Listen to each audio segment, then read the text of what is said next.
Assalamu alaikum, dear viewers and dear students. In today's video, we will discuss some of the remaining aspects of the Cold War, and these aspects will include some of the alliances, and then about the space race between the two countries, and armament and disarmament movement. So these are some of the remaining aspects which we will discuss in today's video. So what were the alliances between during the Cold War? What were some of the alliances?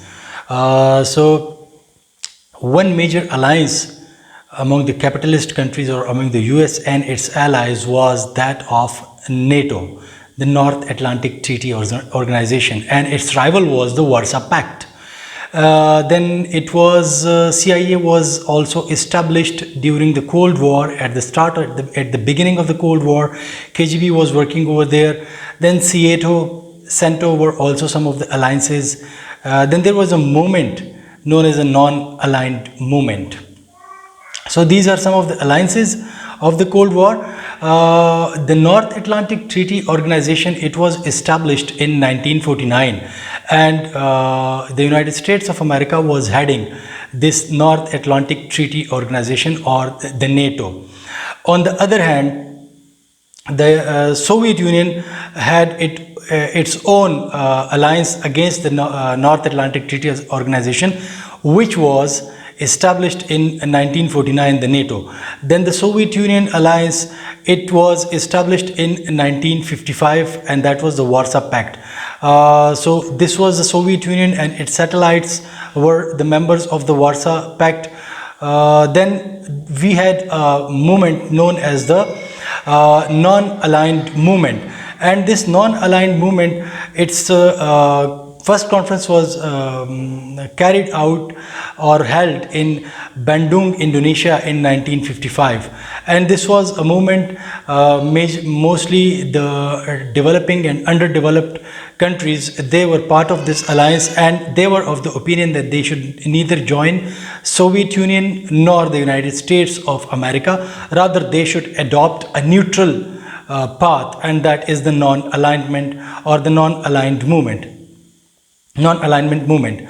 So this CIA and KGB were there, and KGB was the intelligence agency of the USSR, and CIA was the intelligence agency of the United States of America. Then there was technological rivalry between the two blocs as well, led by these two superpowers, and arms race was also part of that technological rivalry, because these arms were developed due to the technological advancement. So the arms race was also a hallmark of the Cold War, and both these blocs, they used to be involved actively in developing new weapons, high-tech weapons, in order to counter or balance its rival, or have an edge over its rival. So it was this, in 1952, the United States of America detonated its first hydrogen bomb. The nuclear bomb was also at the end of the Cold War, at the end of the World War II. The nuclear bomb was already developed by the United States of America, but then in 1952, soon after, the Soviet Union became a nuclear armed country. The United States of America developed its hydrogen bomb as well. Now, when did the United States of America develop its nuclear weapon? So it was, to be precise, it was 16 July 1945. Resultantly, the Soviet Union became a nuclear power on 23rd September 1949, a declared nuclear power. Then Great Britain became a declared nuclear power on 3rd October 1952, and France became a nuclear power on 13th February 1960, while China became a nuclear power on 16th October 1964. So these are the years in which all these P5, they became nuclear powers as well. Nuclear bomb was a symbol of power in that era, and that was why it was a race to develop this nuclear weapon as well. A race among these rival countries, particularly these two blocs. So it was a race between them, and an arm race was that. So that was why, and it could only be possible due to technological advancement. So that was why some analysts say that it was a technological revolution, and this technological revolution was translated into the arm race. It gave an impetus to the arm race as well. Then a space race also began during the Cold War, and supremacy in the space became a symbol of power after acquisition of the nuclear weapon. Then supremacy or quest for supremacy in the space also began. So this was a space race, and that also began in the Cold War. The space race also began in the Cold War, and both these countries, the Soviet Union and the United States of America, they had their astronauts, their scientists. They were constantly experimenting, devising different vehicles or spacecraft to reach to the space and have this supremacy over their rival. So what happened that in October 1957, the Soviet Union launched its first satellite, which was named as the Sputnik. So the Sputnik was launched in the space by the Soviet Union, and then the United States of America really got worried about this incident in October 1957, because they thought that if the Soviet Union can reach to the space and they can launch their space, the satellites in the space on the space rockets, so just imagine they would also be able to launch a nuclear attack in the United States of America, and the carrier is also there with them, a powerful carrier which is known as the rocket. It is already there with them, so they can use this rocket. If they can launch a satellite in the space, they can load the rocket with a nuclear bomb and they can attack the United States of America. So it became quite a worrisome situation for the United States of America in that.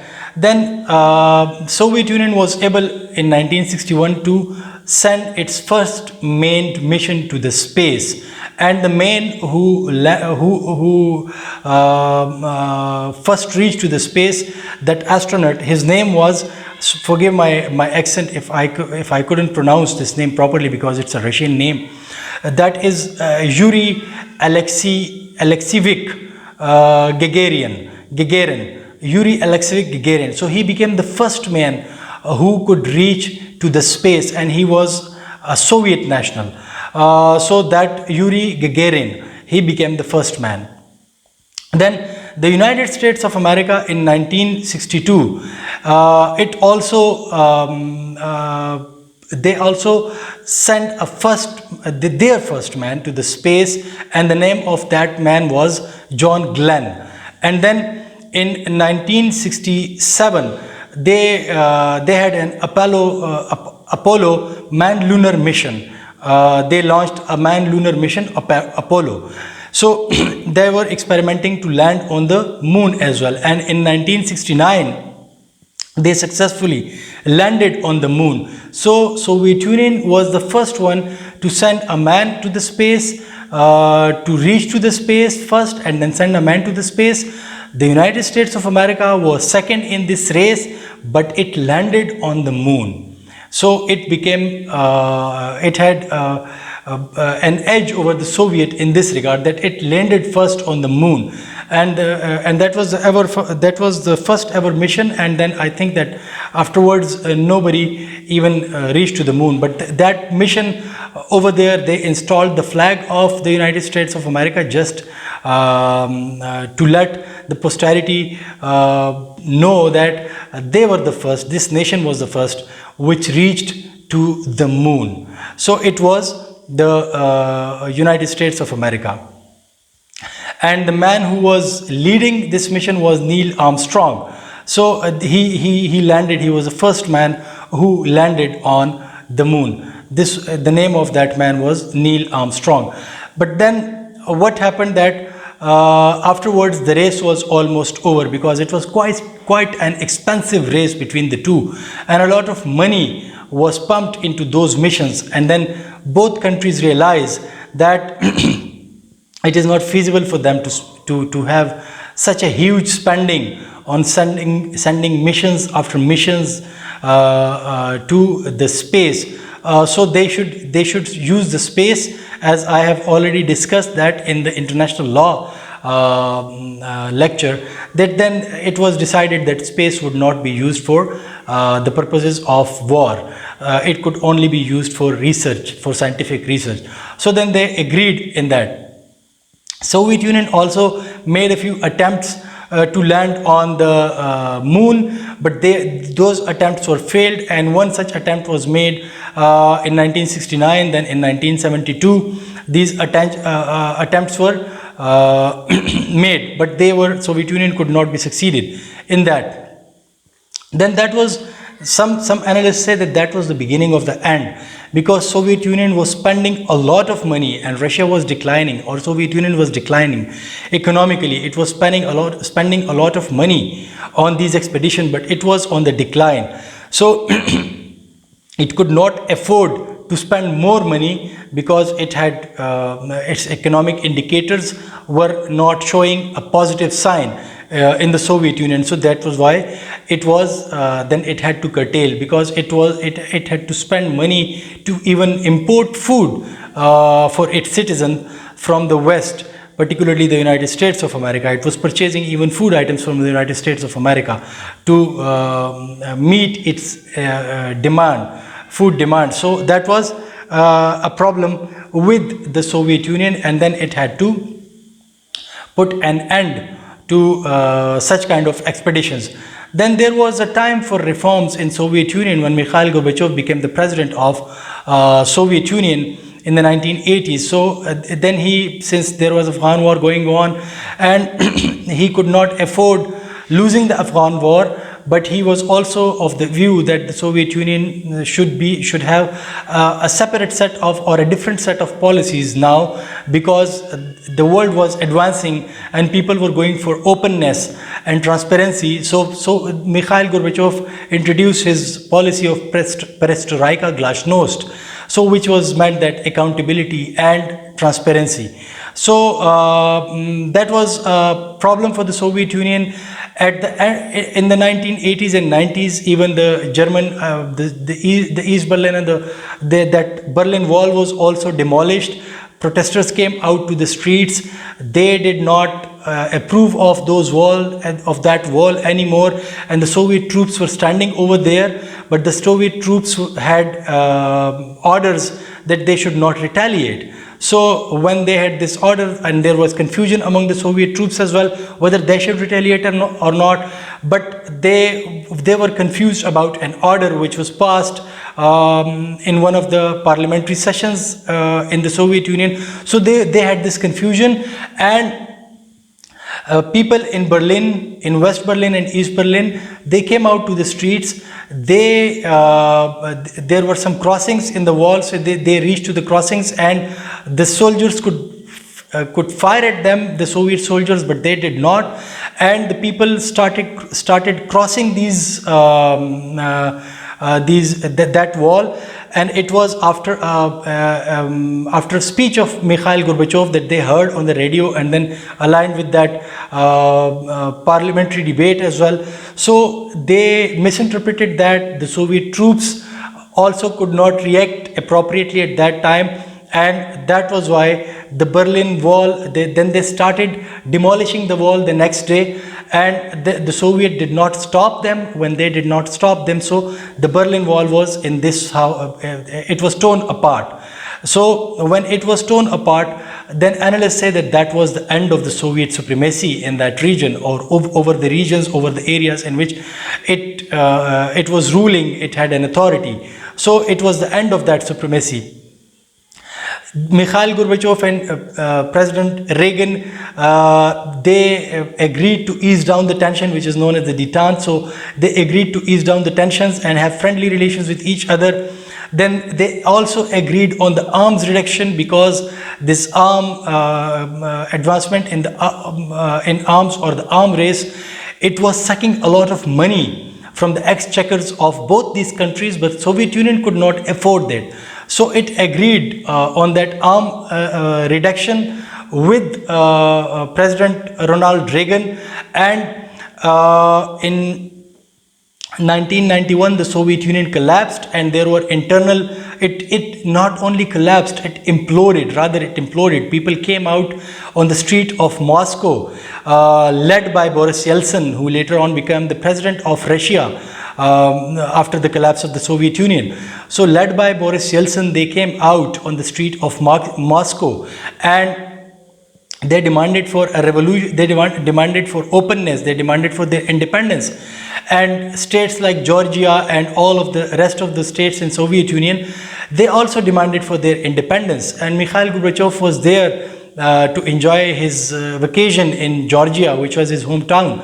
He was there, and when he came back and when he was addressing the parliament in the Soviet Union, so it was recorded on the television cameras that Boris Yeltsin, he came to the fore, and a few more leaders who were of the view that these Soviets or the different members of the Soviet Union, different states or different entities which were combinedly making the Soviet Union as the Soviet Union, they should now have independence. So when he was addressing the parliament of Soviet Union, so some leaders, Boris Yeltsin was one of them, they came to the dais, to the rostrum on which Mikhail Gorbachev was there to deliver his speech, and they asked him, they gave him a piece of paper, and they pointed towards that piece of paper and asked him to read this speech, and the speech was already prepared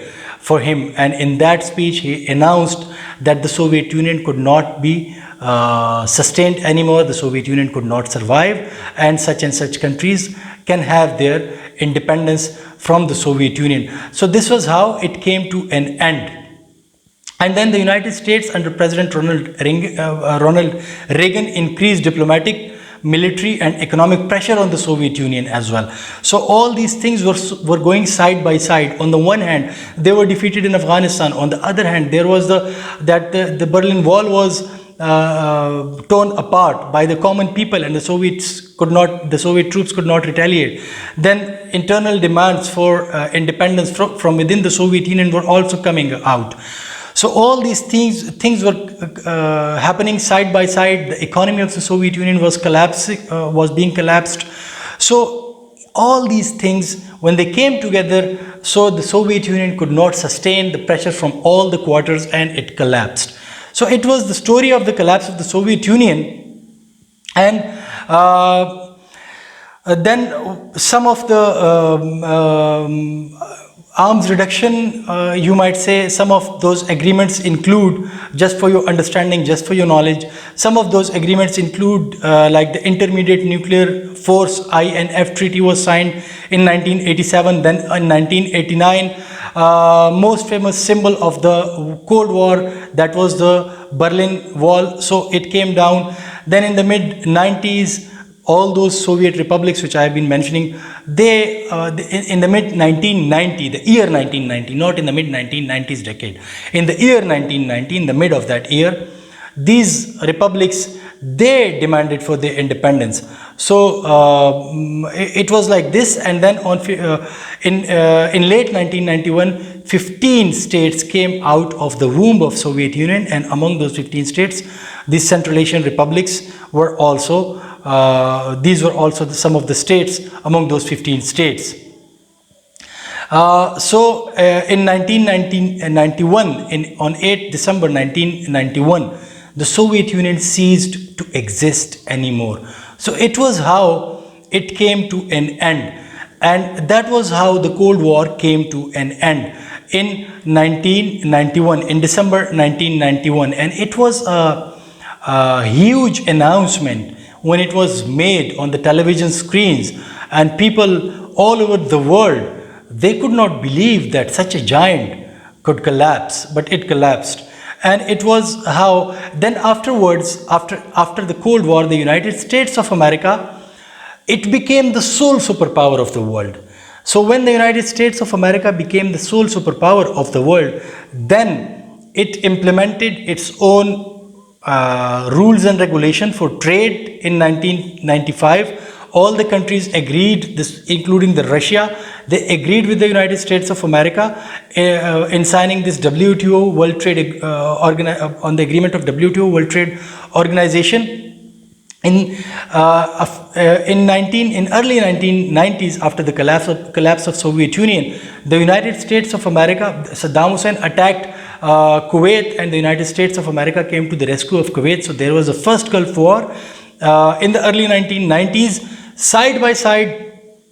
Since Soviet Union was defeated in Afghanistan, so Taliban in Afghanistan, they were also, not the Taliban, but the different factions, the different warring factions, the Mujahideen factions, they were fighting with each other for gaining power in Afghanistan.